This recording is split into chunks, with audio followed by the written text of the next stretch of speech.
தேவனுடைய பிரசன்னத்திலிருந்து உங்கள் அனைவரையும் சிங்கப்பூர் ஏலிம் எழுப்புதல் ஊழியங்கள் சார்பிலே வாழ்த்தி வரவேற்கிறோம்.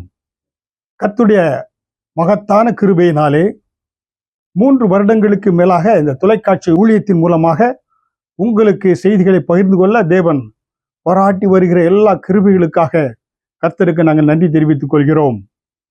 இந்த நாளிலும் கூட அபிஷேகத்தை குறித்து உங்கள் மத்தியிலே கர்த்தருடைய செய்தியை பகிர்ந்து கொள்ளும்படியாய் ஆவியானவர் என்னை ஆயத்தப்படுத்திக் கொண்டு வந்திருக்கிறார். வேத வசனம் சங்கீதம் 23வது அதிகாரம் வசனம் 5 சொல்லப்பட்டிருக்கிறது, என் சத்துருக்களுக்கு முன்பாக நீர் எனக்கு ஒரு பந்தியை ஆயத்தப்படுத்தி என் தலையை எண்ணெயால் அபிஷேகம் பண்ணுகிறீர், என் பாத்திரம் நிரம்பி வழிகிறது. தாவீது என்ன சொல்கிறார்? என் சத்துருக்களுக்கு முன்பாக நீர் எனக்கு ஒரு பந்தியை ஆயத்தப்படுத்தி என் தலையை எண்ணெயால் அபிஷேகம் பண்ணுகிறீர். புரியுங்களா? பாருங்க, இன்றைக்கு உங்களுக்கு முன்பாக சத்துருக்கள் வெள்ளம் போல் பெருகி இருக்கலாம். என்ன வேலை இடங்களிலோ குடும்பங்களிலோ தனிப்பட்ட வாழ்க்கையிலோ உங்களுக்கு முன்பாக இருக்கக்கூடிய சத்து என்ன என்பது உங்களுக்கு தெரியும். கர்த்தர் அந்த சத்துருக்களுக்கு முன்பாக என்ன செய்கிறாரா? உங்களுக்கு ஒரு பந்தியை ஆயத்தப்படுத்தி உங்கள் தலையை எண்ணெயால் அபிஷேகம் பண்ணுகிறார். அதன் மூலமாக உங்கள் பாத்திரம் நிரம்பி வழிகிறது. பாருங்க, எவ்வளவு ஒரு மேன்மையான ஒரு காரியம். இந்த அபிஷேகம் என்பது விலையேறப்பெற்றது. அபிஷேகத்தை தேவனுடைய பிள்ளைகளாய் ஒவ்வொருவரும் இயேசு கிறிஸ்துவை ஏற்றுக்கொண்ட ஒவ்வொரு பிள்ளைகளும், ரட்சிக்கப்பட்ட பிள்ளைகள், நீங்கள் அபிஷேகத்தை பெற்றுக்கொள்ள வேண்டும். ஏனென்றால் அபிஷேகம் மிக மிக விலையேறப்பெற்றது. அதனால தாவீது சொல்கிறார், என் தலை எண்ணெயால் அபிஷேகம் பண்ணுகிறார், என் பாத்திரம் நிரம்பி வழிகிறது. அபிஷேகத்தை பெற்றுக்கொண்டதுக்கு அப்புறம் தான் என்ன செய்கிறது? அவருடைய பொருளாதார காரியம், ஆவிக்குரிய காரியம் மற்றும் சரீர காரியங்கள் எல்லாவற்றிலும் எப்படி தாவீது நிரம்பி வழிந்தார். தேவன் நிறைவாக அவரை ஆசீர்வதித்தார். ஹல்லேலூயா. அப்ப மிக மிக முக்கியம், நம்முடைய வாழ்க்கையில அபிஷேகம் மிக முக்கியம். ஒரு வெற்றி கிறிஸ்தவனுக்கு, தேவனுடைய பிள்ளைக்கு வெற்றி வாழ்க்கை வாழ வேண்டும் என்றால் சத்துருக்கள் மத்தியிலே, உங்களுடைய போராட்டத்தின் மத்தியிலே ஒரு வெற்றி வாழ்க்கை வாழ்வதற்கு உங்களுக்கு தேவை அபிஷேகம் அவசியம். ஹல்லேலூயா. அதைத்தான் தாவீது தெரிந்து கொண்டார். ஹல்லேலூயா. இன்றைக்கும் நீங்க வாஞ்சியோடு தேவனுடைய பிள்ளைகள், இந்த பூமியில நான் ஒரு வெற்றியுள்ள வாழ்க்கை வாழ வேண்டும், சத்துருக்கள் முன்பாக நிந்தைகள் அவமானங்களை வழியாக கடந்து செல்கிற பிள்ளைகளே, உங்களை ஜனங்கள் நிந்தித்துக் கொண்டிருக்கிறாங்களா? ஆனா கர்த்தர் என்ன செய்கிறாரு? அந்த சத்துருக்களுக்கு முன்பாக தேவன் என்ன செய்கிறாரு? ஒரு பந்தியை ஆயத்தப்படுத்தி உங்கள் தலையை எண்ணெயால் அபிஷேகம் பண்ணுகிறாராம். ஹல்லேலூயா. பாருங்க, அபிஷேகம் அதனால விலையேறப்பெற்றது. பழைய ஏற்பாட்டு காலத்திலே இந்த அபிஷேகம் எண்ணெயால் எதுக்காக, யாரெல்லாம் அபிஷேகம் பண்ணுவார்களா பார்த்தீங்கன்னாக்கா, தீர்க்கதரிசிகளை, தேவனுடைய ஊழியர்களை, தீர்க்கதரிசிகளை எண்ணெயால் அபிஷேகம் பண்ணி தேசத்திற்கென்று கர்த்தருடைய வார்த்தையை கொடுக்கக்கூடிய அந்த தீர்க்கதரிசியை அபிஷேகம் பண்ணி தேவனுடைய ஊழியத்துக்கென்று வேறு விரிப்பார்கள். இரண்டாவதாக ஆசாரியர்களை, கர்த்தருடைய ஊழியத்தை செய்யக்கூடிய ஆசாரியர்களை தலையில எண்ணெய் வைத்து அவர்கள் அபிஷேகம் பண்ணி கர்த்தருடைய ஊழியத்துக்கென்று வேறு விரிப்பார்கள். மூன்றாவதாக பார்த்தீங்கன்னா, நியாயாதிபதிகள், ஜட்ஜஸ், ராஜாக்களை அவர்கள் அபிஷேகம் செய்து அவர்கள் ராஜாக்களாக அவர்களை முடிசூட்டுவார்கள். ஹல்லேலூயா. இப்ப பாருங்க, தீர்க்கதரிசியாக இருந்தாலும், அவர்கள் ஆசாரியனாக இருந்தாலும், அவர்கள் பார்த்தீங்கன்னாக்க ராஜாக்களாக இருந்தாலும், அவர்கள் பார்த்தீங்கன்னா தேசத்தில் ஒரு பெரிய தாக்கத்தை உண்டு பண்ணக்கூடியவர்கள். அவர்களுடைய வார்த்தை, அவருடைய செயல் கர்த்தருடைய ரெப்ரசன்டேட்டிவாக அவர்களை கொண்டு அவர் செய்ய வேண்டிய காரியத்தை பூமியில அவர்கள் மூலம் செய்வார். ஹல்லேலூயா. அதற்காகத்தான் அவர்களை வேறு பிரித்து கர்த்தர் அபிஷேகம் பண்ணுகிறார். ஹல்லேலூயா. அப்ப பாருங்க, அபிஷேகம் எவ்வளவு மிக மிக முக்கியமா இருக்கிறது நம்முடைய வாழ்க்கையிலும். இந்த செய்தியை கேட்டுக்கொண்டிருக்கிற ஒவ்வொரு தேவனுடைய பிள்ளைகளே, நீங்க அபிஷேகத்தை பெற்றுக்கொள்ளவில்லை என்றால் அபிஷேகத்தை நீங்க பெற்றுக்கொள்ளுங்க. ஹல்லேலூயா. அப்ப அபிஷேகத்தை பெற்றுக்கொள்கின்ற பொழுது சத்துருக்களுக்கு முன்பாக ஒரு பந்தியை ஆயத்தப்படுத்துகிறார் என்றால் கர்த்தர் உங்களை கனப்படுத்துகிறார். ஹல்லேலூயா. கனப்படுத்துவது மட்டுமில்ல, அதை செய்வதற்கேற்ற உன்னத பலனை எண்ணெயால் அபிஷேகம், பரிசுத்த ஆவியினால் அபிஷேகத்தை கொடுத்து கர்த்தர் உங்கள் பாத்திரம் நிரம்பி வழியும்படியாய் செய்கிறார். ஹல்லேலூயா. அருமையான தேவனுடைய பிள்ளைகளே, பாருங்க, எவ்வளவு ஒரு மேன்மையான ஒரு காரியம். வாஞ்சித்து அபிஷேகத்தை பெற்றுக்கொள்ளுங்க. நாங்கள் அப்படித்தான் ரட்சிக்கப்பட்டு ஞானஸ்நானம் எடுத்து தேவனுடைய பிள்ளையாய் மாறி பெந்தெக்கோஸ்தே சபையில அங்கத்தினார் சேர்ந்த பொழுது அந்த வாஞ்சையோடு கூட, அந்த அபிஷேகத்திற்காக வாஞ்சியோடு கூட காத்திருப்பு கூட்டங்கள், உபாச கூட்டங்களை கலந்து கொண்டு அந்த அபிஷேகத்தை பெற்றுக்கொண்ட பொழுது ஒரு வெற்றி வாழ்க்கை. ஹல்லேலூயா. பாத்தீங்கன்னாக்க விக்கிரங்களை வணங்கி கொண்டு குடும்பங்களை அநேக மரணங்களை கண்ணீரோடு கவலையோடு கூட சாபத்தோடு திரிந்த அந்த குடும்பங்களிலே அபிஷேகத்தை பெற்றுக்கொண்ட பொழுது கர்த்தர் அளவில்லாமல் ஆசீர்வதித்து உயர்த்தினார், கனப்படுத்தினார், மேன்மைப்படுத்தினார். அந்நிய தேசத்திலே கொண்டு வந்து கர்த்தர் வேலைகளை செய்வோம், திருச்சபையை ஸ்தாபிக்கவும், ஊழியத்தை செய்வோம் கர்த்தர் மேன்மைப்படுத்தினார். ஹல்லேலூயா. ஏனென்றால் அந்த அபிஷேகம் மிக மிக முக்கியம். அந்த அபிஷேகத்துல அநேக அபிஷேகத்தை பெற்றுக்கொள்வதனாலே அநேக காரியங்கள் இருக்கிறது. அதுல ஒரு காரியம் என்ன என்று பார்த்தால், ஏசாயா 10வது அதிகாரம் வசனம் 27, அந்நாளில் உன் தோளி நின்று அவன் சுமையும் உன் கழுத்து நின்று அவன் நுகமும் நீக்கப்படும், அபிஷேகத்தின் நுகம் முறிந்து போகும். பாருங்களேன், ஆங்கிலத்தில் சொல்லப்பட்டிருக்கிறது the anointing breaks the yoke. பாருங்களா, அபிஷேகம் நுகத்தை முறித்து போடுமா? ஹல்லேலூயா. செய்தியை கேட்டுக்கொண்டிருக்கிற அருமையான தேவனுடைய பிள்ளைகளே, உங்க வாழ்க்கையிலே முன்னேறி வருவதற்கு என்ன தடையாக்கி இருக்கிறது? நுகம் என்பது பாத்தீங்கன்னாக்கா நம்ம இந்திய தேசத்துல பல தேசங்கள்ல நீங்க பாத்தீங்கன்னா மாடு பாத்தீங்கன்னா கிராமத்துல பார்க்கின்ற பொழுது மாடு மாட்டு வண்டி உழுவதற்கு அந்த ஏர் உழுவ எல்லாம் ஒரு நுகம் வைத்திருப்பாங்க. அந்த நுகத்தடியை அந்த மாடு கழுத்துல போட்டுக்கொண்டு அது அந்த மாடு ஓட்டுகிற அந்த விவசாயினுடைய எல்லா கட்டளைகளுக்கு அது கீழ்ப்படியக்கூடியதாக இருக்கும். புரியுங்களா? அது பாருங்க, அந்த நுகத்தடியை வைப்பதற்கு முன்பதாக அதற்கு புண்ணாக்கு வைப்பாரு, வைக்கோல் காண்பிப்பாங்க, எல்லாம் சாப்பிட்டு அந்த நுகத்தடியை அது கழுத்துல போடுகின்ற பொழுது அது பாத்தீங்கன்னாக்க அதை அந்த மாட்டு வண்டி ஓட்டக்கூடியவன் அந்த ஏர் உழக்கூடிய அந்த மனிதனுடைய கட்டளைகளுக்கெல்லாம் அந்த மாடு கீழ்ப்படியும். ஹல்லேலூயா. அதன நுகத்தடியை ஏற்றுக்கொண்ட உடனே அது கீழ்ப்படியக்கூடியதாக இருக்கிறது. ஆனால் இன்றைக்கு பாத்தீங்கன்னாக்க சாத்தானும் ஜனங்களுடைய தோளிலே நுகத்தடியை போடுகிறான். உலக ஆசைகள், சிற்றின்பங்கள், விக்கிர ஆராதனைகள், பில்லி சுனி எல்லாவற்றையும் போட்டு ஒரு நுகத்தடியை போட்டு அவன் விரும்புகிற காரியமாக ஜனங்களை ஆட்டி படைக்கிறான். ஹல்லேலூயா. செய்தியை கேட்டுக்கொண்டிருக்கிற தேவனுடைய பிள்ளையே, உன்னுடைய வாழ்க்கையில எது நுகத்தடியாய் இருக்கிறது? சற்று பரிசுத்த ஆவியான துணையோடு கூட ஆராய்ந்து பாருங்க. பாவ பழக்கம் உனக்கு நுகத்தடியாய் இருக்கிறதா? கோபமா, முன்விரோதமா, இல்ல உன்னுடைய வாழ்க்கையில கடன் பிரச்சனையா, இல்ல பாத்தீங்கன்னா சாபங்கள் குடும்பத்தில் தொடர்ந்து கொண்டு இருக்கிறதா? பிள்ளைகள் உனக்கு கண்ணீராக இருக்கிறார்களா? இல்ல குடும்பத்திற்கு நீ பாரமாய் இருக்கிறாயா? என்ன நுகத்தடி என்பதை சற்று நீ ஆராய்ந்து பார். கர்த்தர் பரிசுத்த ஆவியானவர் அந்த நுகத்தடியை அபிஷேகத்தினால் நுகங்கள் முறிந்து போகும் என்று சொல்லப்பட்ட வேத வசனத்தின்படியாக அந்த நுகத்தை தேவனுடைய பலத்தினாலே, உன்னத பலத்தினாலே, பரிசுத்த ஆவியார் பலத்தினாலே தேவன் முறிக்க விரும்புகிறார். அபிஷேகத்தை பெற்றுக்கொண்டு அந்த நுகத்தடிகளை முறித்து நீங்கள் விடுதலையோடு கூட வாழ, வெற்றியோடு கூட வாழ வேண்டும் என்று தேவன் பிரியப்படுகிறார். ஹல்லேலூயா. அதனால் தான் வேத வசனம் என்ன சொல்லுகிறது என்று நான் பார்க்கின்ற பொழுது, ஒரு மனிதன் பாவத்துக்குள்ளாக செல்கின்ற பொழுது, பாவத்தில் ஜீவிக்கின்ற பொழுது அந்த பாவத்திற்கு அவன் அடிமையாகி விடுகிறான் என்று யோவான் 8வது அதிகாரம் வசனம் 34 சொல்லப்பட்டு இருக்கிறது. ஹல்லேலூயா. ஒருவேளை நீ குடிக்கு அடிமையாக இருந்தா அதே உனக்கு அது ஒரு நுகமாக உன்னை அடிமைத்தனத்துக்குள்ளாக அதில் நீ ஜீவிக்கின்ற பொழுது அது உன்னை அடிமைத்தனத்துக்குள்ளாக கொண்டு சென்று விடுகிறது. ஒருவேளை விக்கிர ஆராதனைக்குள்ள இருந்தா அது உன்னை ஒரு அடிமைத்தனத்துக்குள்ளாக உன்னை கொண்டு சென்று விடக்கூடியதாக இருக்கிறது. தேவனுடைய ஆசீர்வாதத்திற்கு தடையாக இருக்கக்கூடியதாக இருக்கிறது. அதைத்தான் பார்த்தோம். இஸ்ரவேல் ஜனங்கள் அன்றைக்கு பாத்தீங்கன்னாக்க யோசேப்பின் நாட்களில் இஸ்ரவேல் ஜனங்கள் என்ன செய்தாங்க? எகிப்துக்கு போனாங்க. எகிப்துல போய் அங்க இருந்து அவங்க அங்க யோசேப்பு சென்ற பொழுது அங்கே கானான் தேசத்திலே பஞ்சம் வந்தது. பஞ்சம் வந்த பொழுது அங்க எகிப்து தேசத்துக்கு சென்றாங்க. அங்கே நல்ல விளைச்சல்கள், தானியங்கள் கிடைத்தது. அந்த தானியங்கள் விளைச்சல்களிலே அவர்கள் ஆசைப்பட்டு அங்கே இருந்து விட்டாங்க. அங்க இருந்த பொழுது 400 வருடங்கள் அங்க இருந்தாங்க. அங்க எப்படிப்பட்டவர்களா இருந்தாங்க? அடிமையாக, கொத்து அடிமைகளாக அந்த பார்வோனுக்கு அவர்கள் மாறினார்கள். கொத்து அடிமைகளாக இருந்தார்கள். அந்த 400 வருடம் அவர்கள் பாத்தீங்கன்னாக்க அடிமைகளாக இருந்த பொழுது அவருடைய கூக்குரல், கர்த்தரை நோக்கி கூப்பிட்டாங்க. கர்த்தர் அவர் கூக்குரலை ஆண்டவர் கேட்டான். ஆண்டவர் அந்த அடிமைத்தனத்திலிருந்து அவர்களை மீட்டெடுக்க கர்த்தர் விரும்பினார். அதற்காகத்தான் கர்த்தர் மோசேயை எழுப்பினார். மோசேயை ஏன் எழுப்பினார் என்றால், கானான் அதாவது எகிப்து தேசத்திலே 400 வருடங்கள் அடிமைத்தனத்தில் இருந்த இஸ்ரவேல் ஜனங்கள், அவர்களுக்கு அது ஒரு நுகத்தடி போலாக அவர்கள் நன்றாக உணவை பார்க்க முடியும், நன்றாக சாப்பிட முடியாது. நன்றாக உடைகளை பார்க்க முடியாது, உடுத்த முடியாது. ஏனென்றால் எல்லாமே பார்வோனுக்குரியதாக இருந்தது. இவர்கள் அங்கு அடிமைத்தனத்திலே வாழ்ந்தார்கள்.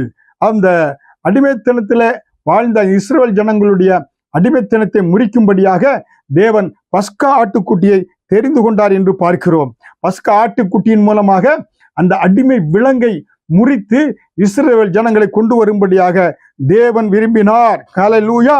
அந்த பஸ்கா ஆட்டுக்குட்டி பார்வோனுடைய அந்த அடிமைத்தனத்தை முறித்து இஸ்ரவேல் ஜனங்களுக்கு அந்த பஸ்கா ஆட்டுக்குட்டியுடைய ரத்தம் தெளிக்கப்பட்ட வீடுகளில் எல்லாம் சங்கார தூதன் நுழைய முடியல.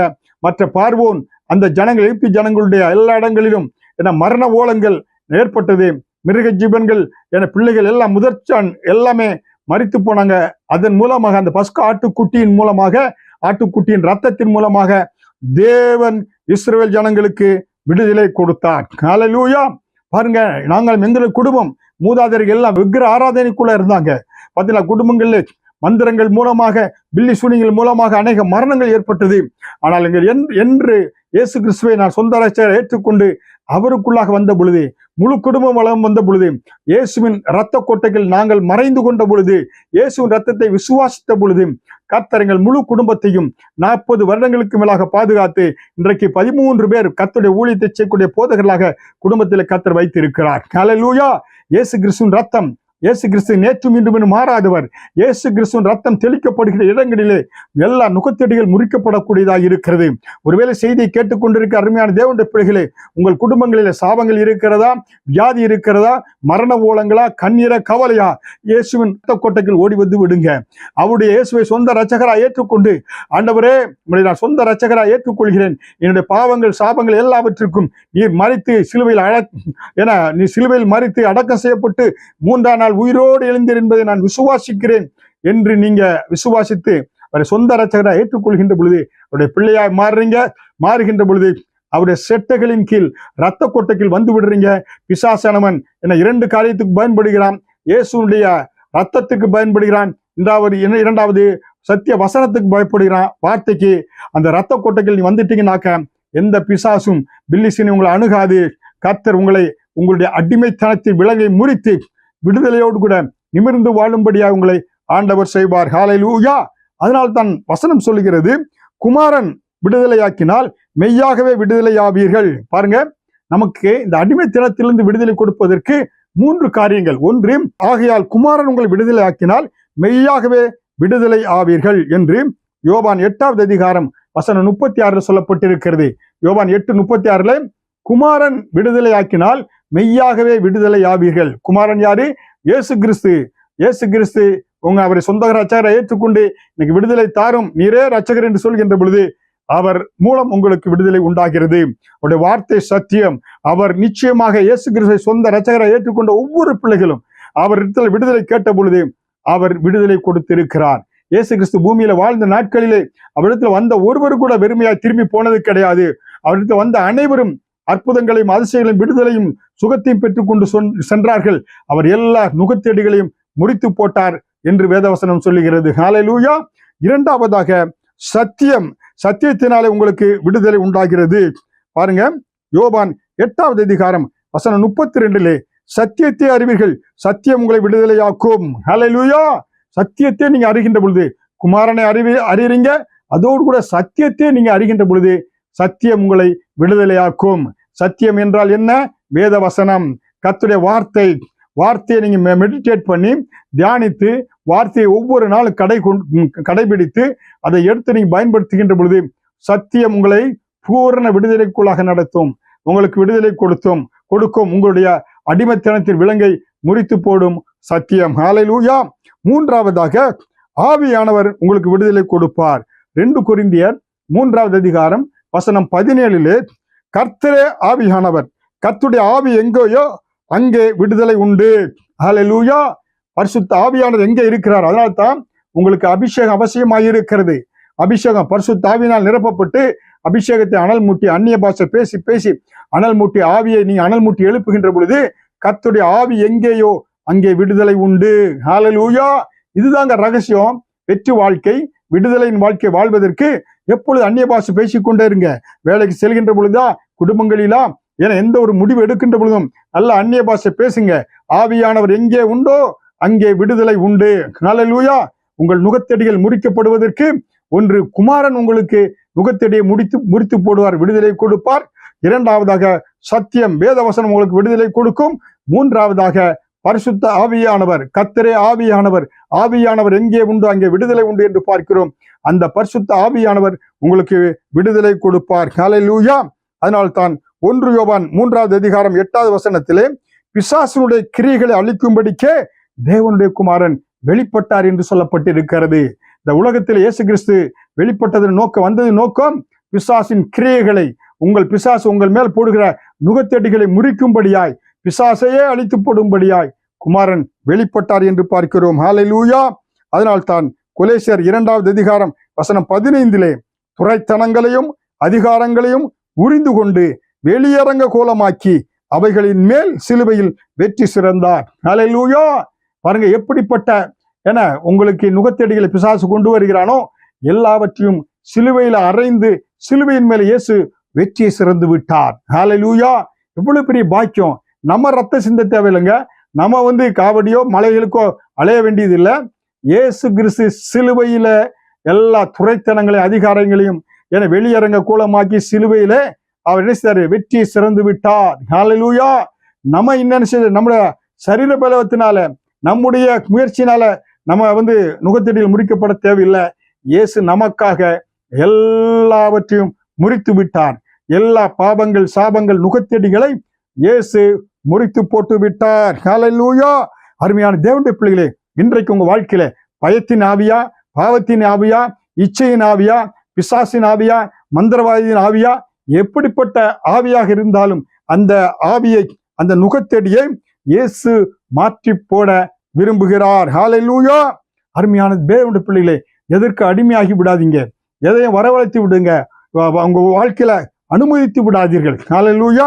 அதனால்தான் இஸ்ரவேல் ஜனங்கள் அன்றைக்கு பாருங்க எப்படி இருந்தாங்க. அவங்க விக்கிரகங்களை வழங்கினாங்க. இஸ்ரவேல் ஜனங்கள் அந்த காலங்கள்ல பச்சையான மரங்களின் கீழே விக்கிரகங்களை செய்து அவர்கள் வணங்கினாங்க.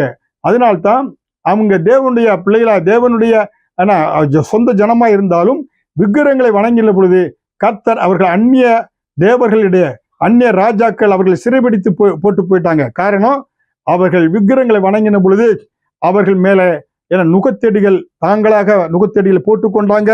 கர்த்தருக்கு பிரியமில்லாத காரியமாக இருந்தது. அதனால்தான் பார்த்தீங்கன்னா கொடூரமான ஆசிரியர்கள் எல்லாம் என்ன செய்தாங்க? அவர்களுக்கு நுகத்தடிகளை போட்டு அவர்களை கொடுமைப்படுத்தினார்கள், அவர்களை சிறுமைப்படுத்தினார்கள், அடிமைகளாக இருந்தார்கள், அவர்கள் வேதனைப்பட்டார்கள் என்று பார்க்கிறோம். ஹல்லேலூயா. அருமையான தேவனுடைய பிள்ளைகளே, அதனால்தான் கர்த்தர் இன்றைக்கு உங்களை விடுதலையாக்க விரும்புகிறார். இயேசு கிறிஸ்துவை சொந்த இரட்சகராய் ஏற்றுக்கொண்ட ஒவ்வொரு பிள்ளைகளுடைய வாழ்க்கையிலும் இருக்கக்கூடிய நுகத்தடியை தேவன் முறித்து போட விரும்புகிறார். லேவியராகமம் 26வது அதிகாரம் வசனம் 13 நீங்கள் எகிப்தியருக்கு அடிமைகளாய் இராதபடிக்கு நான் அவர்கள் தேசத்திலிருந்து உங்களை புறப்பட பண்ணி உங்கள் நுகத்தடிகளை முறித்து உங்களை நிமிர்ந்து நடக்க பண்ணின உங்கள் தேவனாகிய கர்த்தர். ஹல்லேலூயா. ஆண்டவர் எப்படி சொல்றாரு பாருங்க. எகிப்தில 400 வருஷம் அடிமைகளாக இருந்தீங்கப்பா, அவங்க தேவர்களை வணங்கின அடிமைகளாக இருந்தீங்க. ஆனா நான் உங்களை அங்கே இருந்து வெளியே பசுக்காட்டுக்குட்டி ரத்தத்தின் மூலம் வெளியே கொண்டு வந்து உங்கள் நுகத்தடிகள் எல்லாம் முறித்து உங்களை நான் நிமிர்ந்து நடக்க செய்த கர்த்தர் நானே. ஹல்லேலூயா. அருமையான தேவனுடைய பிள்ளைகளே, நீங்க வாழ்க்கையில கண்ணீர்கள் கவலையோடு நடக்க தேவையில்லை. மந்திரவாதிகள் மற்ற செய்வினைகள் உங்க வாழ்க்கையில் இருக்கு, அதுல நீங்க நடக்க தேவையில்லை. கர்த்தர் உங்களை நிமிர்ந்து நடக்க செய்ய விரும்புகிறார். நிமிர்ந்து நடக்க செய்ய ஆண்டவர் வாக்குத்தத்தம் கொடுக்கிறார், வாக்கு கொடுக்கிறார். ஒன்றுமில்லை, இயேசுவை சொந்த ராஜா ஏற்றுக்கொள்ளுங்க. அவர் அடைக்கலத்துக்குள் ஓடி வந்து விடுங்க. அவர் தெய்வமா ஏற்றுக்கொள்கின்ற பொழுது உங்கள் நுகத்தடிகளை முறித்து உங்களை தேவன் நிமிர்ந்து நடக்க செய்கிறார். ஹல்லேலூயா. கிட்டத்தட்ட 30 லட்சம் ஜனங்கள் அடிமைத்தனத்தில் இருந்தாங்க. கர்த்தர் அவர்களுடைய நுகத்தடிகளை எல்லாம் முறித்து அவர்களை கானான் தேசத்திற்கு ஆண்டவர் அழைத்து கொண்டு வந்தார், நிமிர்ந்து நடக்க செய்தார் என்று பார்க்கிறோம். ஹல்லேலூயா. அருமையான தேவனுடைய பிள்ளைகளே, இந்த செய்தியை கேட்டுக்கொண்டிருக்கிற அருமையான தேவனுடைய பிள்ளைகளே, உங்க வாழ்க்கையில என்ன நுகத்தடிகள் என்று சற்று ஆராய்ந்து பாருங்க. ஹல்லேலூயா. யோவான் 8வது அதிகாரம் வசனம் 34 பாவம் செய்கிற எவனும் பாவத்திற்கு அடிமையாய் இருக்கிறான் என்று மெய்யாகவே உங்களுக்கு சொல்கிறேன். ஹல்லேலூயா. பாருங்க, யோவான் 8:34 பாவம் செய்கிறான். இன்றைக்கு எங்க சிங்கப்பூர் தேசத்துல என்ன வந்து நேற்றைய செய்தித்தாள் எடுத்து பார்க்கின்ற பொழுது 19, 20, 21 வயசு வாலிபர்கள்லாம் பார்த்தீங்கன்னா நிறைய அந்த போதை வஸ்துக்களை பயங்கரமான எத்தனையோ கிலோ பாருங்க, ஒரு 50 கிராமுக்கு மேல ஏன்னா வந்து கோக்கைன் எல்லாம் வச்சிருந்தா தூக்கு தண்டனை, புரியுங்களா, மரண தண்டனை.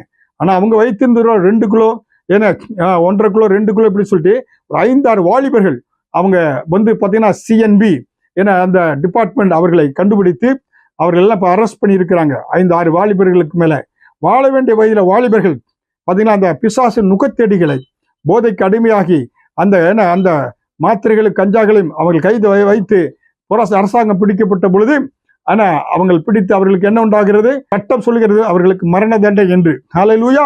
நுகத்தெடிகள் தாங்களே வரவழைத்துக் கொண்டாங்க.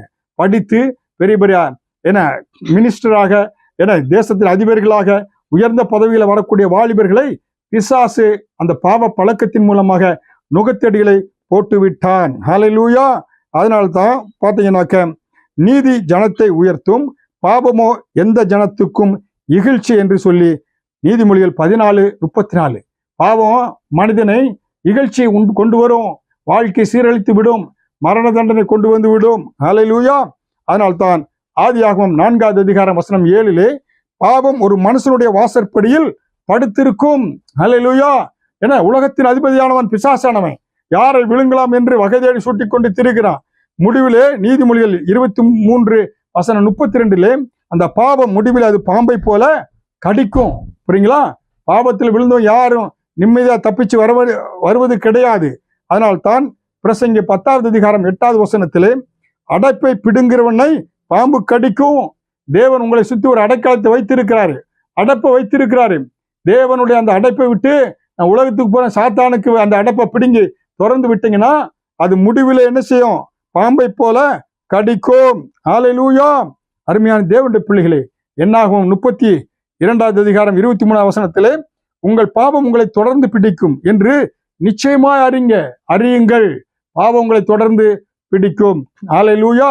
அது மட்டுமல்ல, தன் பாவங்களை மறைக்கிறவன் வாழ்வடைய மாட்டான் என்று சொல்லி நீதிமொழிகள் 28வது அதிகாரம் வசனம் 13 சொல்லப்பட்டிருக்கிறது. ஹல்லேலூயா.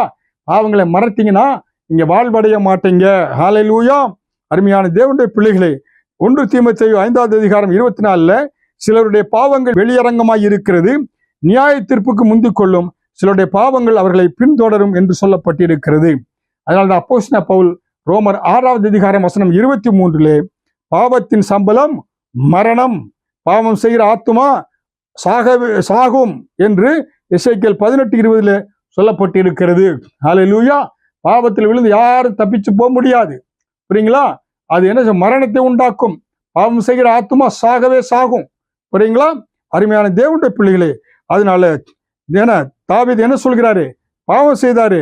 ஆனா சங்கீதம் 19வது அதிகாரம் வசனம் 13 துணிகரமான பாவங்களுக்கு உமது அடியேனை விலைக்கு காரும், அவைகள் என்னை ஆண்டு கொள்ள விடாதிரோம், ஆண்டு கொள்ள ஒட்டாதிரோம். சொல்றாங்க, உங்க பலத்தால் பாவத்தை மேற்கொள்ள முடியாது. ஆண்டவர் இயேசு கிறிஸ்துனுடைய கல்வாரி என்று வந்து விடுங்க. தூய் ஆவியானவருடைய பலத்தினாலே, பரிசுத்த ஆவியானவர் பலத்தினாலே நீங்க பாவம் செய்யாதபடி உங்களை பாதுகாத்துக் கொள்ளுங்க. ஹல்லேலூயா. அருமையான தேவனுடைய பிள்ளைகளே, அதனால்தான் இயேசு கிறிஸ்து சொன்னாரு மத்தேயு 11வது அதிகாரம் வசனம் 28, 29 வருத்தப்பட்டு பாரம் சுமக்கிறவர்களே, அதாவது பாவ பழக்கத்திற்கு அடிமையானவர்களே, நீங்கள் எல்லோரும் என்னிடத்தில் வாருங்கள், என் நுகத்தை உங்கள் மேல் ஏற்றுக்கொண்டு என்னிடம் கற்றுக்கொள்ளுங்கள், அப்பொழுது உங்கள் ஆத்துமாக்கு இளைப்பாறுதல் கிடைக்கும். பாத்தீங்களா? ஏன்னா இயேசுவின் நுகத்தடியை நீ ஏற்றுக்கொண்டீங்கன்னா உங்களுக்கு இளைப்பாறுதல் கிடைக்கும். உலகத்தினுடைய பிசாசுடைய நுகத்தடி ஏற்றுக்கொண்டா பாவத்தின் சம்பளம் மரணம். இயேசுவின் நுகத்தடி சமாதானம், சந்தோஷம், இரட்சகர் என்பதை ஏற்றுக்கொள்கின்ற பொழுது உங்களுக்கு என்ன உண்டாகிறது? உங்களுக்கு இளைப்பாறுதல் கிடைக்கும், ஆசீர்வாதம் உண்டு, சமாதானம் உண்டு, சந்தோஷம் உண்டு. ஒன்று தெரிந்து கொள்ளுங்க, பிசாசுவின் நுகத்தடியை தோல்ல சுமக்க விரும்புகிறீங்களா? இயேசுவின் நுகத்தடிகளை, இயேசு கற்றுக் கொடுத்த அந்த பிரின்சிபாலிட்டியை அதன்படியாக வாழ விரும்புகிறீங்களா? உங்க வாழ்க்கையில் ஒரு தீர்மானத்தை எடுத்துக்கொள்ளுங்க. அவருடைய நுகத்தடி ஏற்றுக்கொண்ட உங்களுக்கு இளைப்பாறுதல் உண்டு, சமாதானம் உண்டு, சந்தோஷம் உண்டு, நிம்மதி உண்டு. ஹல்லேலூயா. அதனால் தான் ரோமர் 8வது அதிகாரம் வசனம் 15 அந்தபடியே திரும்பவும் பயப்படுவதற்கு நீங்கள் அடிமைத்தனத்தின் ஆவியை பெறாமல் அப்பா பிதாவே என்று கூப்பிடப்படுகிற புத்திர சுவிகாரத்தின் ஆவியை பெற்றீர்கள். இயேசு கிறிஸ்துவை சொந்த இரட்சகராக ஏற்றுக்கொண்ட ஒவ்வொரு பிள்ளைகளும் நீங்க அடிமைகள் அல்ல, ஆண்டவருடைய பிள்ளைகளா மாறுறீங்க. அவர் அப்பா பிதாவை என்று அழைக்கின்ற பொழுது பிதாவுடைய எல்லாம், ஏன்னா அப்பாவுடைய சொத்து பிள்ளைக்காக இருப்பது போல நீங்கள் பிள்ளைகள் உங்களுடைய சொத்துக்கு எல்லாம் நீங்க ஆண்டவருடைய சொத்துக்கு, தகப்பனுடைய சொத்துக்கு சுதந்திரவாளியாக மாறுறீங்க. ஹல்லேலூயா. அருமையான தேவனுடைய பிள்ளைகளே, அதனால்தான் இன்றைக்கு தேவன் உங்களுடைய நுகத்தடியை என்ன செய்கிறாரு? பாவம் என்ற அந்த நுகத்தடியை ஆண்டவர் முறித்து போட விரும்புகிறார். ஹல்லேலூயா. ஆபிரகாம் லிங்கன் அமெரிக்காவின் ஜனாதிபதி இருந்த பொழுது அன்றைக்கு அந்த கருப்பினத்த ஜனங்களை எல்லாம் அங்க மார்க்கெட்ல கூலி அப்படியே கூவி ஏல விடுவாங்களாம். ஆனா ஆபிரகாம் ஒரு தீர்மானம் எடுத்தார். மனிதனை, கருப்பு மனிதர்களை அடிமைகளாக விற்கிறாங்க, ஜனாதிபதி ஆனா முதலிலே இவர்களை நான் மீட்டெடுப்பேன் என்று சொல்லி அவர்கள் அந்த அடிமைத்தனத்தின் விலங்கை முறித்து ஜனங்களை, அந்த ஆப்பிரிக்க ஜனங்களை, அந்த கருப்பின ஜனங்களை அவர் ஏலம் செய்வதை தடுத்து அந்த ஜனங்களுக்கு விடுதலை கொடுத்தார் என்று சரித்திரம் சொல்லுகிறது. ஹல்லேலூயா. அருமையான தேவனுடைய பிள்ளைகளே, இன்றைக்கு கர்த்தர் உங்களுக்கு ஆசீர்வாதத்தை கொடுக்க விரும்புகிறார். அதனால்தான் இளம் பிரயாயத்தில் நுகத்தை சுமக்கிறது மனுஷனுக்கு நல்லது. என்ன நுகத்தை சுமக்கிறது? இயேசு கிறிஸ்து நுகத்தை சுமப்பது உங்களுக்கு நல்லது. அதனால புலம்பல் 3:27 பார்க்கிறோம். இயேசு என்ன சொன்னாரு? மத்தேயு 11:30 என் நுகம் மெதுவாயும் என் சுமை இலகுவாயும் இருக்கும். என்னுடைய நுகம் மெதுவாயும் இயேசு சொன்னார் பாருங்க. அவருடைய கட்டல் ஒண்ணு இல்லைங்க. அவருடைய தேவனுடைய பிள்ளையா மாறுங்க, ரட்சிக்கப்படுங்க, அபிஷேகத்தை பெற்றுக்கொள்ளுங்க. என் நுகம் மெதுவாயும் என் சுமை இலகுவாயும் இருக்கும் என்று இயேசு சொல்கிறார். ஹல்லேலூயா. அருமையான தேவனுடைய பிள்ளைகளே, உங்க வாழ்க்கையிலே பாவம் என்ற நுகத்தடி இருக்கிறதா? அது குமாரனால் மட்டுமே விடுதலை கொடுக்க முடியும். சத்தியத்தின்படியே விடுதலை கொடுக்க முடியும். அதே போல பரிசுத்த ஆவியினாலே உங்களுக்கு அதிலிருந்து விடுதலை கொடுக்க முடியும். ஹல்லேலூயா. இன்னும் இது ஒரு தொடர் போதனையா இருப்பதனாலே அநேக காரியங்களை குறித்து உங்களோடு பகிர்ந்து கொள்ள விரும்புகிறேன். ஏன்னா இந்த வேளையில் கூட செய்தியை கேட்டுக்கொண்டிருக்கிற ஒவ்வொரு தேவனுடைய பிள்ளைகளுக்காக ஜெபிக்கிறேன். ஆண்டவரே, இந்த செய்தியை கேட்டுக்கொண்டிருக்கிற ஒவ்வொரு தேவ பிள்ளைகள் மேலே உங்களுடைய ரத்தத்தை தெளிக்கிறேன். இயேசுவின் ரத்தம் உச்சந்தலைமை உள்ளங்கால் வரை பாயட்டும். எல்லா நுகத்தேடிகள், பலவீனங்கள், வியாதிகள், மரண பயம், ஆண்டவரே சரீரத்தில் கிட்னி ஃபெயிலியர், ஆண்டவர் ஹார்ட் ஃபெயிலியர் எல்லாவற்றையும் எடுத்து போடுவீராக. எல்லா ரத்தத்தில் கொலஸ்ட்ரால் எடுத்து போடுவீராக. ஆண்டவரே டயபெட்டிஸ் எடுத்து போடுவீராக. உங்களுடைய ரத்தம் எல்லா நுகத்தேடிகளை முறித்து போடட்டும். நீர் ஆண்டவரே அபிஷேகம் எல்லா நுகத்தேடிகளை முறித்து போடட்டும். ஒவ்வொருவருக்கும் விடுதலை தருவீராக, வெற்றியை கொடுப்பீராக. சமாதானம் குடும்பங்களிலே இருக்கும்படியாக ஜெபிக்கிறேன். ஒவ்வொருவரின் வாரம் முழுவதும் ஒவ்வொருவரையும் கண்மணி போல பாதுகாத்து நடத்துவீராக. தொடர்ந்து காத்துக்கொள்ளும் ஆசீர்வதியும் இயேசுவின் மூலம் ஜெபிக்கிறேன் ஜீவனுள்ள நல்ல பிதாவே, ஆமேன். எங்கள் மத்தியில் உலாவுகின்ற பரிசுத்த தேவனே, என்னில் விரும்பி வாழ்பவரே, எங்கள் மத்தியில் உலாவுகின்ற பரிசுத்த தேவனே, என்னை விரும்பி வாழ்வளித்தீரே.